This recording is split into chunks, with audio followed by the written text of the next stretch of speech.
Hi everyone, it's me, B Atikali Sunflower. So I thought I'd hop on today and do an unboxing. I've got quite a few decks that I need to unbox actually. So this is the first one. It's called the Marginal Lenormand and it's by Anastasia Cashan, an irrelevant oracle of medieval Marginal, and it's forwarded by Caitlin Matthews. See the back of the box.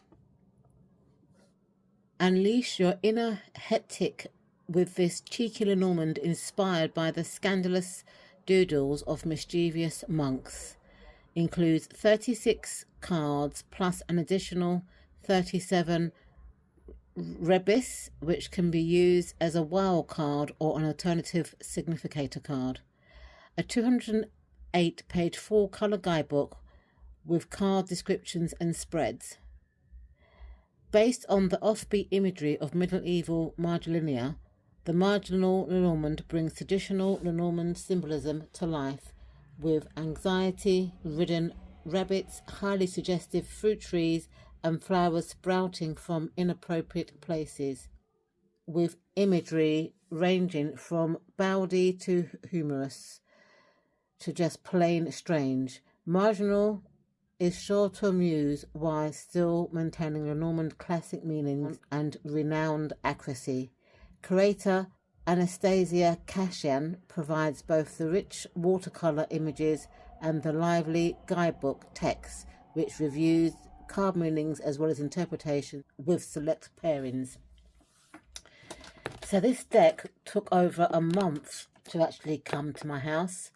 So I ordered it in June, and to cut a long story short, every lost the original parcel, and then the suppliers, Blackwell Books, were out of stock, and then I eventually got it a couple of days ago. So I'm really looking forward to opening up this deck and working with it. Let's open it up.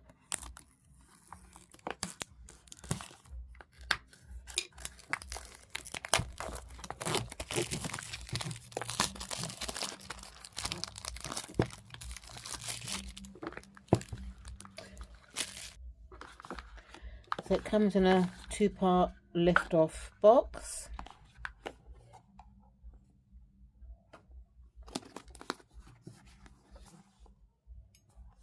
This is the guidebook that it comes with. It's got 208 pages. So let's have a look at the guidebook first.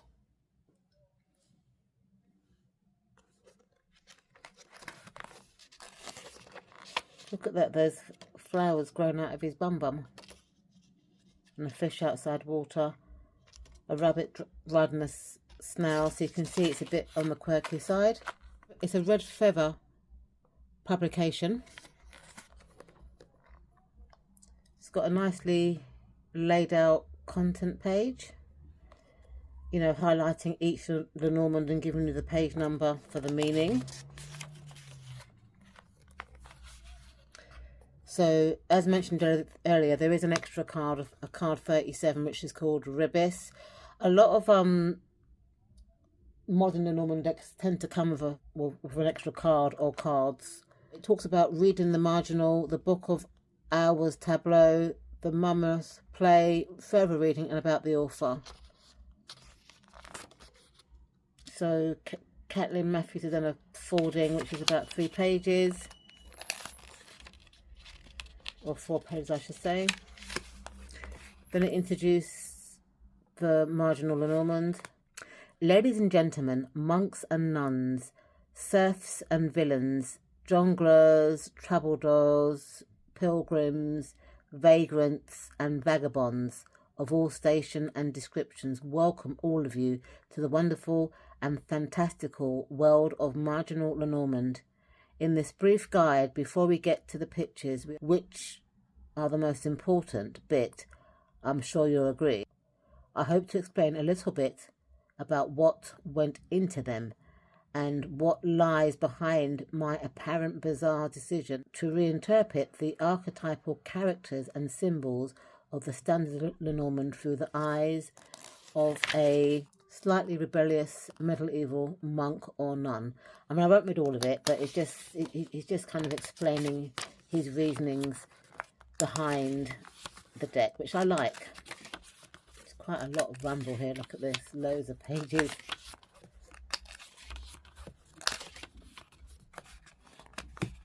Okay, so the Marginal Lenormand, and it's quite clearly written. The writing's a bit small. It's evening here, so that could be the reason why. I always find it difficult to read it in the evening.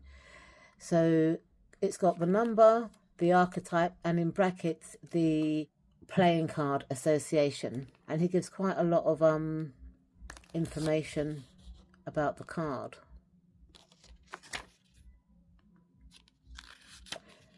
And then he kind of pairs it with different cards. So for example, if you pair it with the ship, it says this speedy messenger might suggest waving goodbye to something that is leaving your life, but more often taken to indicate news from afar, whether awaited or unexpected.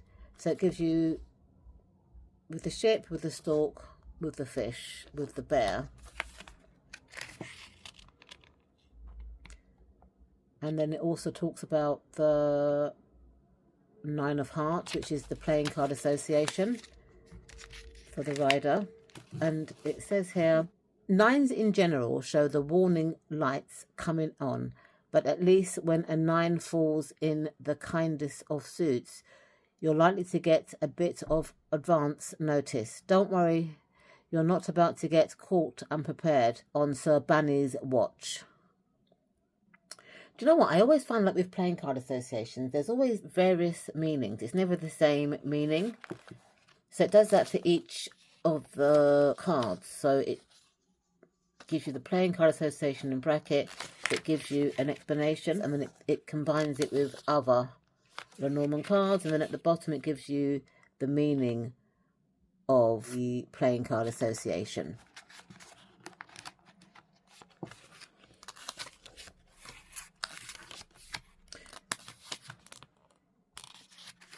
So for the Rebus card, which is the extra card, he's got here Deuce, a wild card.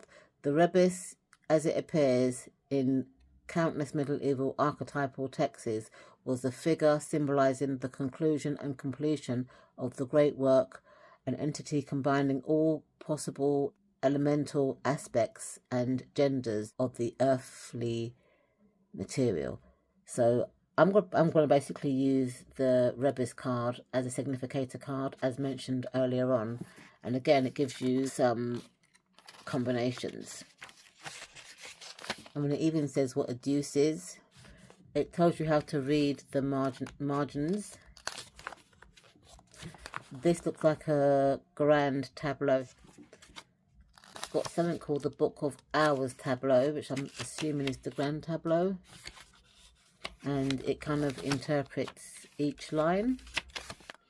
It gives you other Lenormand decks. There's the Runner George Essential Lenormand, that's the Guidebook. The Complete Book of Petit Lenormand. Caitlin Matthews wrote the Complete Lenormand Oracle, which I do have. Lozzie's Complete Guide to Lenormand, I've got that book as well. It's just giving you further kind of like Lenormand books to read about the author. Anastasia Cashian is an artist and creator of the Les Dinosaurs de Marseille. Oh, I know that Marseille deck. 2021. The Baba Yaba Little Book of Hut Maintenance or Chicken Legs for the South. Anastasia lives and works mainly in West Wales. Oh, she's British. The actual Dinosaurs de Marseille is on my wish list. Okay, so let's have a look at the cards.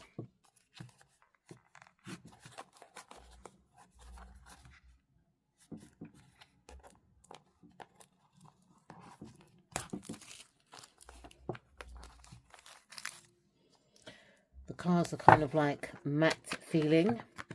They're quite big for Lenormand cards. I think these are possibly, let me just compare it to my tarot deck. They're almost tarot size, so they're just a little bit shorter and a little bit wider than a regular RWS. So these are quite big for Lenormand cards, because Lenormand cards are normally pocket or bridge size. You know, like the size of a pocket oracle.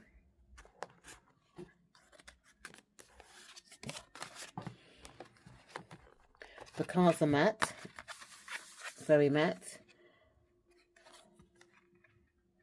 They're kind of color-coded reversed, because I guess if it's the green way up, so I guess the pink way is the upright, and the green way, if it's upwards, is reversed, which I like. I like it when I can tell whether my cards are upside down. So they're kind of like semi-reversed.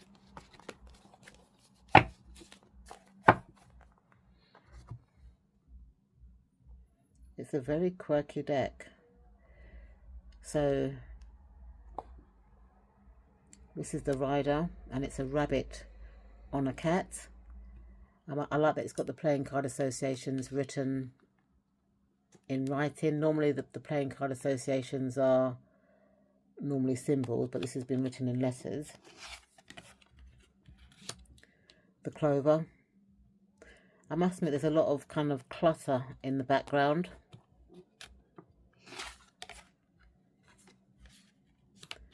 The ship.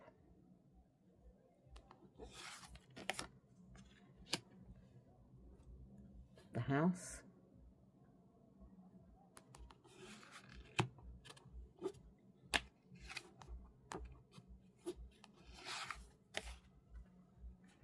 The tree.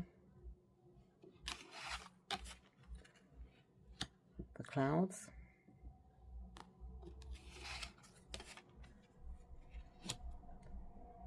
The snake. The coffin. It's an interesting depiction of a coffin. This is a bit naughty, isn't it? The bouquets are growing out of his bum. Ouch. The scythe, and you know, he's obviously cut his leg. The rod, or the whip, as it's sometimes called in the Norman decks. The owls, or mainly they're called the birds.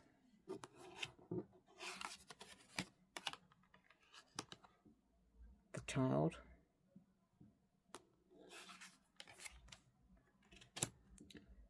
The fox.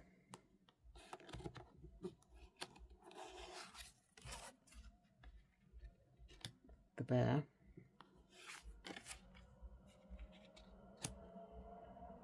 The stars.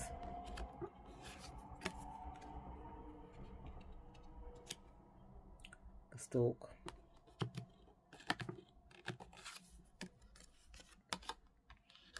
The dog, which is playing the fiddle. The tower. The garden.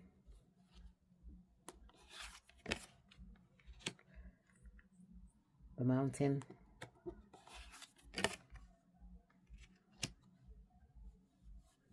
The path. The mice.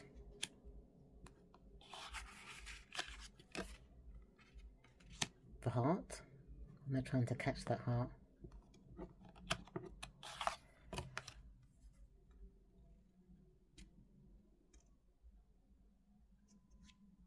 The ring. The book. The letter. The man. That's interesting. So the man's a monk and the woman is a kind of like a nun. The lily. The sun. The moon. The key.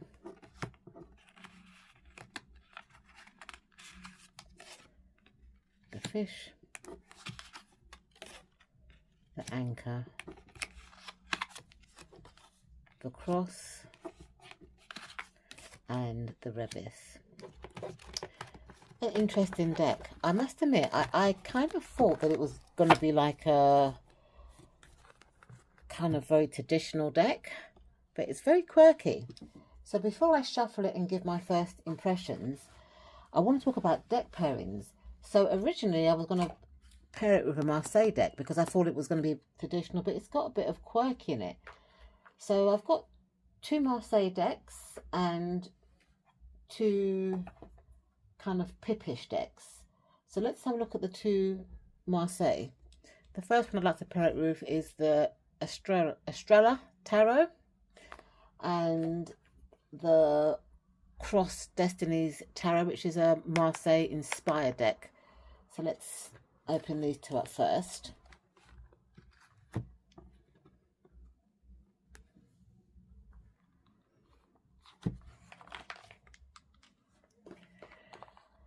And my kind of reasoning for wanting to pair this deck with a Marseille deck and a Marseille inspired deck, and these decks in particular, are because they're all kind of quirky.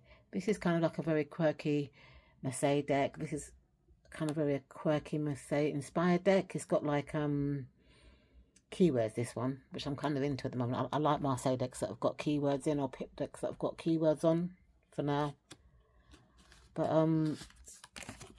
I think the colour palettes kind of go, because they've all got like a bit of quirky in there.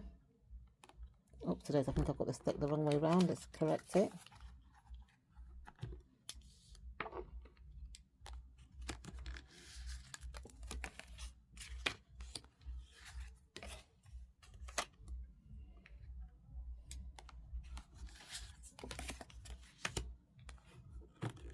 They all go very nice. They're all, and because they're all kind of quirky. Let's have a look at the kind of pip decks. So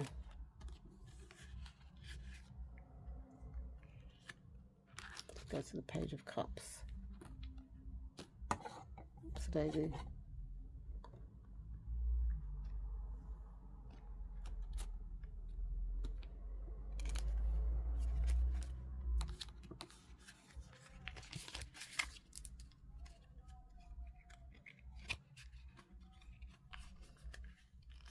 Actually, I think this could be the Knight of Cups.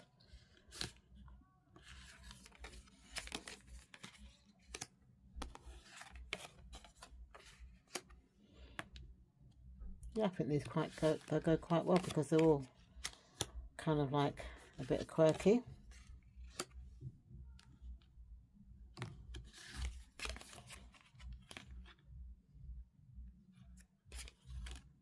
That's the Queen. And the King.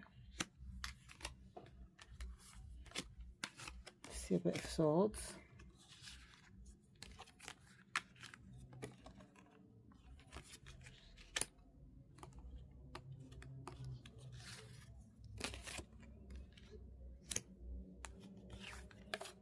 Okay, so let's have a look at the other decks that I wanted to use.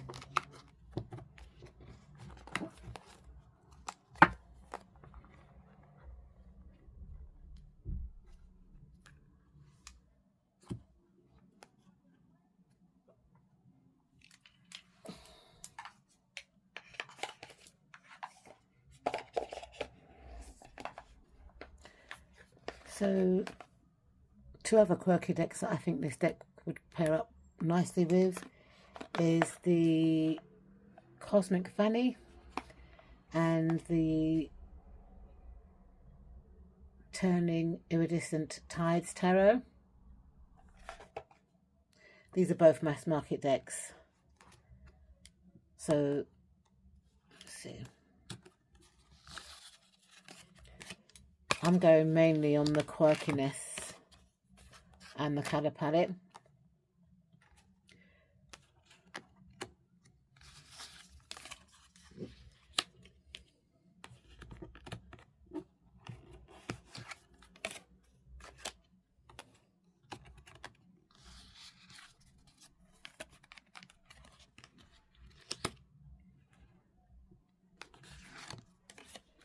So I do think that this deck mixes well with other quirky decks.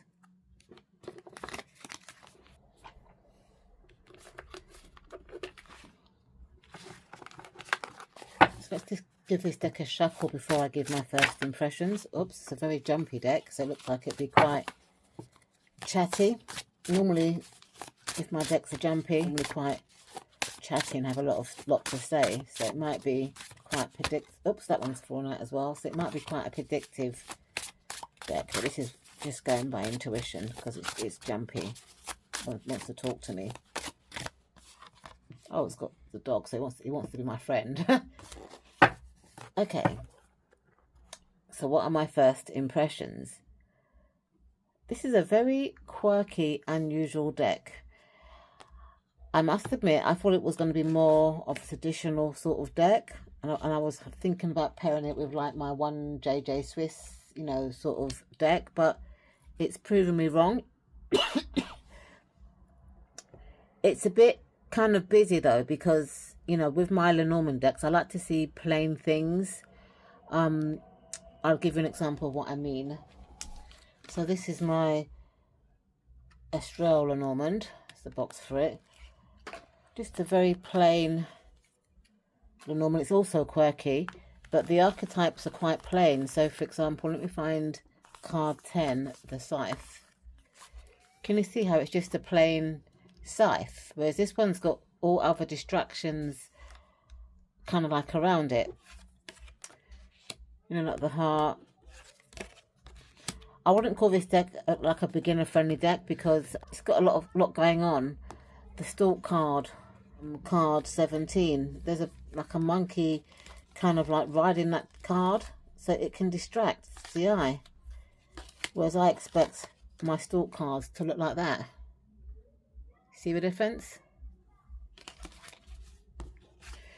So I wouldn't say that it's beginner friendly, but if you're like a seasoned Lenormand reader, then I think this deck will be quite fun to read with. That's the bear, just a simple bear, teddy bear in this one. But if you're a beginner, you might struggle. There's too much going on. And then the guidebook, it's kind of written well, but very long-winded. You know, I think you know, like beginners deck should be kind of clear, punchy, straight to the point. But I think this deck could be great for a seasoned Lenormand reader. It's fun, a lot of distractions, but very fun. And I think it does pair well with quirky Lenormand decks and maybe pip tarot decks, or even maybe a plain tarot deck as well, black and white. You know, it's not fussy. It can kind of mix, I think, with a lot of decks.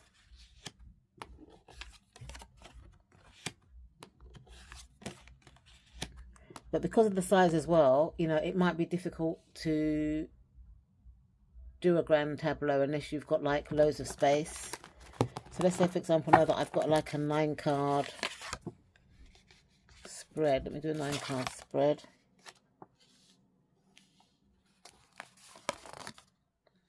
Or maybe a 6-card spread on this table.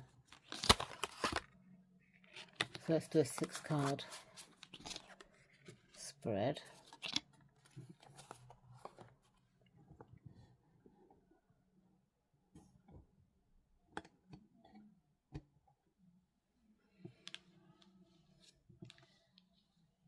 Okay, this is a 6-card spread, and I like to be able to instantly know what is what.